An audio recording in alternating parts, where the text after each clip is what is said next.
So Joseph knows it's kind of hard for people to hear me in general. Not because of the volume, it's the tone. I have a tone that goes somewhere in between. So I will do my best.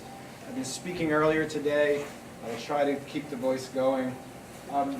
Did anyone, I came a little late because I actually was teaching a class, did anyone give you the background of Pecha Kucha and Pecha Kucha, aka Pikachu? You don't know this? No one knows about this?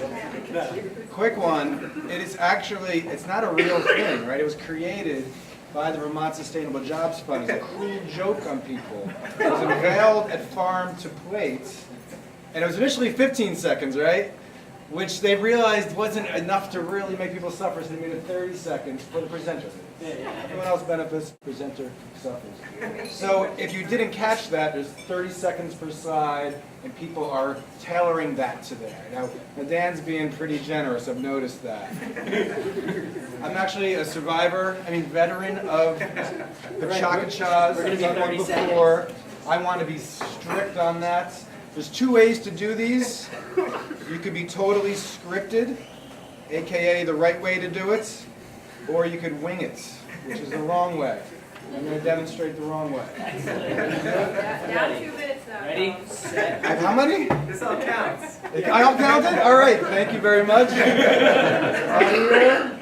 Go. All right, food education comes in many different forms, and the Central Vermont Food Systems Council Education Committee tried to hit a bunch of those. From the community events at the Growing Local Fest, to supporting school gardens, as Joseph mentioned, to actually work on different curricula at the formal institutions of education known as our schools. I am an educator, I'm a teacher. I teach students of various ages. And I do that at Montpelier High School, among other places. That was the greenhouse at Montpelier High School, the outdoor shot, surrounding gardens. Here's the indoor. Biology students grow salad greens there. Before school, on Mondays and Wednesday, they come and harvest the greens. We sell it to the cafeteria. The things they need to learn about biology, we're tying into our own fruit production efforts, giving them a little context.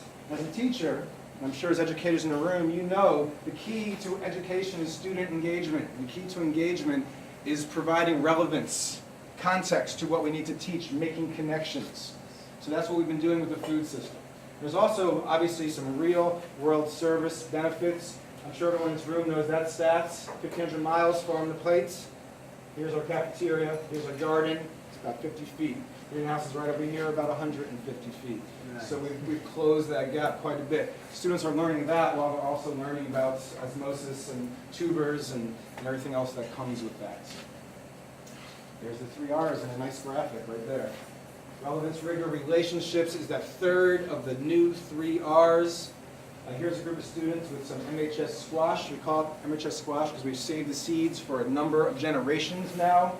These kids aren't your typical kids who run out to the garden. Look at them. It doesn't really speak to relationships here. I do have a good relationship with that. There's a picture, they were smiling and waving, and I told them it was for a presentation. And hold on, they got like a nod. I don't know where the knives came from.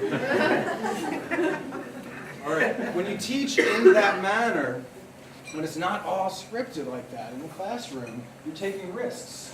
But opportunities present themselves. Aphids show up. That's a lesson right there. Well, saving seeds was a lesson as well. And from that, in collaboration with the Central Vermont Food Systems Council, Montpelier High School, we created the seed library. You can go to this webpage right there. I'll give it to you afterwards. We don't have time to write it down. We have 32 heirloom variety of seeds, lots of beans, cool Vermont beans. You can get them, take them out, grow them, bring them back, spread the word. We're looking for more seeds. For the last 2 years, I've formed this educational nonprofit to work with other teachers to help develop curriculums, share resources, working with Martin and Joseph at Foodworks 2 Rivers. These are the schools we've worked with over the last 2 years. These are some of the disciplines. Making connections. Food is that vehicle to make the connections. In the real world, right, everything is connected. In high school, we have these compartments. Doesn't make sense. Summer programming. This year we'll have our first full summer program, 4-week program spread out through the summer. Students, if you know of any, and we still have some spaces, will work at 2 Rivers, hopefully. We're still going to talk a little bit about that. And 10 area school gardens They'll get academic credit and they'll get $9 an hour for half the day because there's work associated with this that goes above and beyond the academic experience. In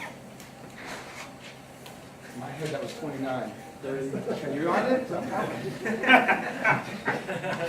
Last 3 seconds. here is Michael Pollan coined this, I guess, the omnivore's dilemma, right? Here's two students.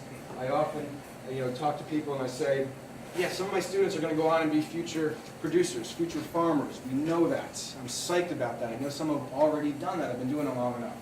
But I also know every single one of my students will go on to be future consumers. Current and get even more. All right, let's get a round of applause for Tom Sabo.